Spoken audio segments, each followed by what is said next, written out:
पाकिस्तान में एंटीबायोटिक्स का जो इस्तेमाल है ना, वो इतना इर्रेशनल हो चुका है कि रेजिस्टेंस बहुत ज़्यादा आ रही है।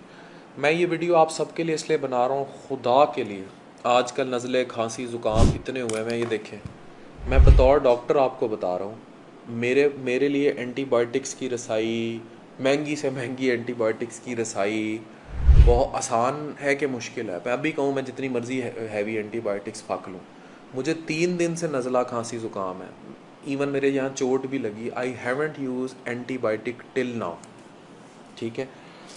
जब भी नज़ला खांसी ज़ुकाम होता है ना, या इस तरह का कोई मसला हो, कोशिश करें कि उसको आप देसी तरीक़ों से, जैसे आप अपने घर में करने की कोशिश करते हैं, कावे का इस्तेमाल, जोशांदे का इस्तेमाल, आप उन चीज़ों को उस तरह टैकल करने की कोशिश करें। बहुत ही ज़्यादा मसला हो तो कोई नॉन सिडेटिंग एंटी हिस्टामिन ले ली, बुखार हो रहा है तो पैराडोल वगैरह ले ली, बस। ये जो कॉमन कोल्ड फ्लू, जो मोस्टली इन्फेक्शन होते हैं, वायरल होते हैं, वायरस करता है। इसमें एंटीबायोटिक का कोई ख़ास बहुत ज़्यादा रोल नहीं होता। वो भी बड़े सीवियर किस्म के केसेस में जाके आगे चल के हो तो हो। लेकिन मैंने कॉमन प्रैक्टिस देखी है कि आप जहाँ जाएंगे डॉक्टर के पास, वो फ़ौरन फक देगा, लीवोफ्लॉक्सासिन लिख देगा, या कोई ना कोई एजिथ्रोमाइसिन लिख देगा, आपको कोई ड्रग देने की कोशिश करेगा।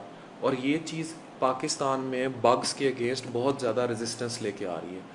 मतलब फिर जब आप रियल टाइम बीमार होंगे तो कोई एंटीबायोटिक काम नहीं करेगी, क्योंकि आपने वायरस को, ये जो कॉमन कोल्ड फ्लू है, ये जो मुझे हुआ हुआ है इस टाइम, ये मेरी आवाज़ भारी हुई है, नज़ला हुआ हुआ है, कॉमन कोल्ड और फ्लू को अटैक करने की कोशिश एंटीबायोटिक से कर रहे हैं। मतलब बिल्कुल फजूल बात है, बिल्कुल फजूल बात है। ये बिल्कुल ऐसे है जैसे आपने जो है ना, ट्रक का रास्ता आपने बंद करना है और आप उसको जो है ना बंद करने के लिए कोई और किस्म की चीज़ करने की कोशिश कर रहे हैं। Do not do this, do not do this.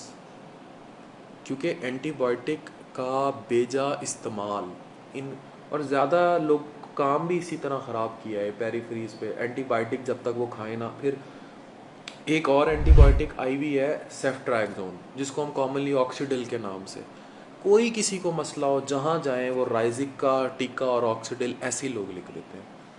एवं ही थर्ड जनरेशन से फेलोस्पोरिन एक अच्छा हाई क्लास एंटीबायोटिक है, उसको लोगों को शौक़ है लगाने का, वो ठोकी रखते हैं। ये मेरी बात आज लिख लें कि ये इतना बड़ा डिज़ास्टर है कि आने वाले वक्त में और नस्लों में और जीन्स में, जैसे भी कोरोना आया था ना, आप ऐसे बग्स तैयार कर रहे हैं कि उनके ख़िलाफ़ इनकी मुदाफ़ियत ख़त्म हो जाएगी, आप लोग ट्रीट भी नहीं हो पाएंगे और ये रेजिस्टेंस आपको खा जाएगी।